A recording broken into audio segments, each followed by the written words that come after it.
بسم اللہ الرحمن الرحیم، السلام علیکم ورحمۃ اللہ وبرکاتہ۔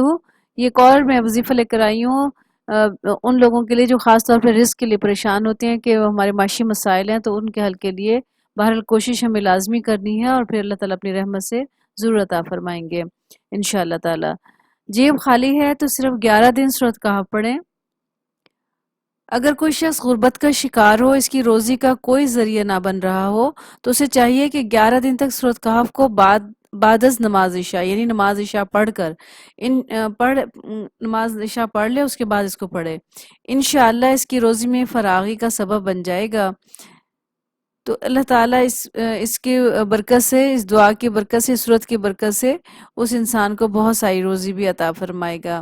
تو یہ خیال رکھنا ہے، ایک تو 5 وقت نماز کی پابندی کرنی ہے، اور دوسرا جب عشاء کی نماز پڑھ لیں، اور عشاء کی نماز پڑھنے کے بعد آپ سورۃ کہف کو پڑھیں، اور 11 دن کا یہ وظیفہ ہے۔ تو انشاءاللہ تعالیٰ اللہ تعالیٰ سے امید ہے کہ اللہ تعالیٰ رزق کے دروازے کھول دے گا۔ اللہ تعالیٰ ہمیں علم کے ساتھ عمل کرنے کی توفیق و سعادت نصیب فرمائے۔ آمین یا رب العالمین۔ السلام علیکم ورحمۃ اللہ وبرکاتہ۔